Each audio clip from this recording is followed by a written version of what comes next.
Oke, jadi Tasik lagi rame viral sama kelakuan salah satu konten kreatornya Sandi Logai sampai muncul Tasik undercover. Buat yang belum tahu, gue jelaskan secara ringkas saja ya. Jadi di dalam vlognya itu, di dalam konten-kontennya itu Sandi Logai, baik itu di TikTok ataupun FB Pro, dia selalu mengambil orang secara random dan ngasih uang, entah itu 50.000 atau 100.000. Gue cuman pernah lihat salah satu konten di FB Pro yang dia minta disuapin sama orang random yang lagi makan di food cart ya, di salah satu plaza ternama di Tasik. Satu suapan 50.000, dua suapan berarti 100.000. By the way, untuk sejauh itu sih masih aman sih lah, konten-konten normal ya. Cuman di setiap kontennya itu emang asal polanya seperti itu. Jadi dia itu kayak ngikutin gaya Mr. Beast ya. Cuman dia lebih ke versi lokal dan juga budget irit ya. Ngasihnya cuma 50.000 dan juga tantangannya kadang selalu tidak seimbang dengan uang yang dia kasih. Dan yang paling parahnya itu, fatalnya itu, dia tuh bikin konten kalau nggak salah pacar sewa selama 1 hari, kalau nggak salah ya, 100.000 satu hari. Entah kasusnya itu apakah sampai ke lebih parah ya, kan dia sudah dilaporkan ke Polres ya atas tuduhan pencabulan karena yang diajak pacarannya itu anak di bawah umur. Masalahnya tuh kita nggak tahu ya udah sampai ngelakuin pencabulan atau belum.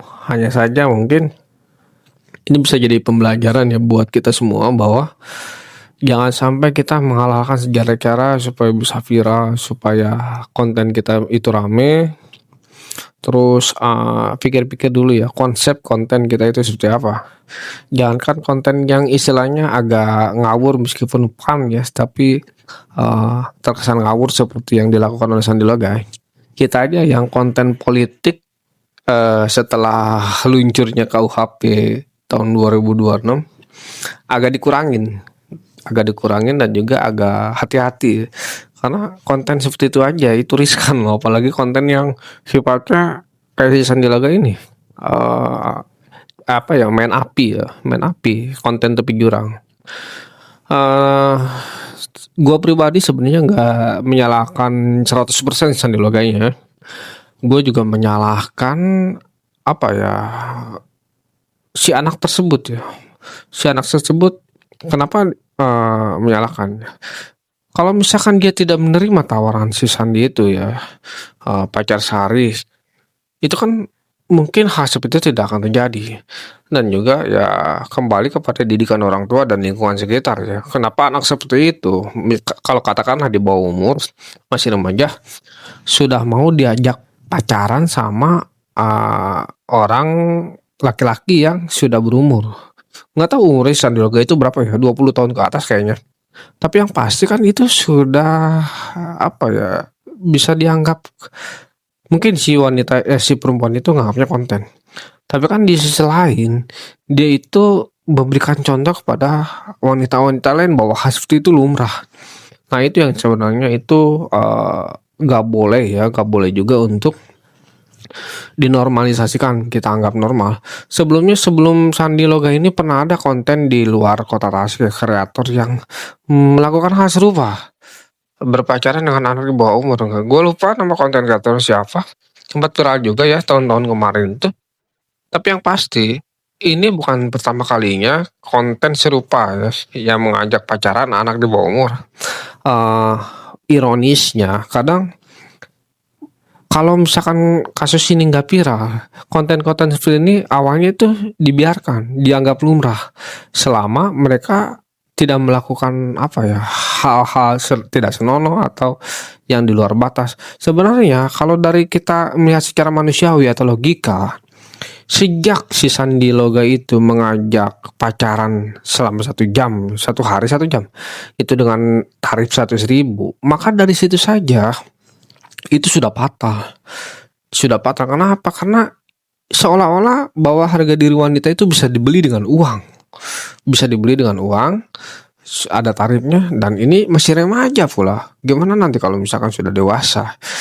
Nah, dari kita harus berpikir luas juga bahwa kasus ini bukan murni kesalahan Sandi Loga juga, tapi memang kesalahan semua pihak yang terkait dengan kasus tersebut ya, baik itu si wanitanya, baik itu si kameramen ya, baik itu orang-orang di sekitarnya ya, yang pada awalnya itu menganggap hal itu sebagai hal yang sepele, istilahnya kayak konten giveaway gitulah, tapi ada syaratnya. Yang naasnya mungkin ada tindakan asusila atau gimana yang gue nggak tahu, yang pasti sejak awalnya itu saja sudah bermasalah. Nah, kalau mau ya konten-konten seperti itu dari awal yang ditonton, dilaporkan ya, dilaporkan baik itu ke admin, misalkan mereka uploadnya di TikTok atau di Facebook, ya tinggal dilaporkan admin bahwa konten tersebut itu pelecehan seksual. Itu lebih apa ya?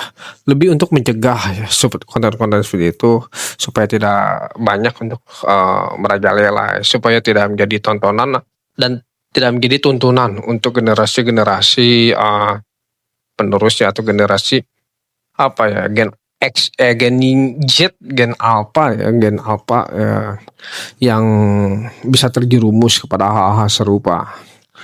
Oke sih, mungkin segitu aja pendapat gue tentang kasus Sandi Loga guys, yang viral di kota Tasik ya, di kota gue sendiri ya, ironisnya.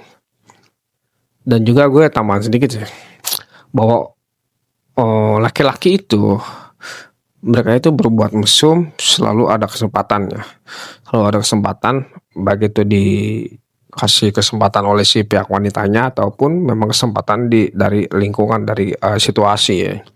Jadi hati-hati, bahwa predator itu akan selalu ada, laki-laki yang macam Sandi Loga itu selalu ada, yang nggak mikir 2 kali untuk bertindak ya, hanya mementingkan nafsu, yang pada akhirnya masuk penjara.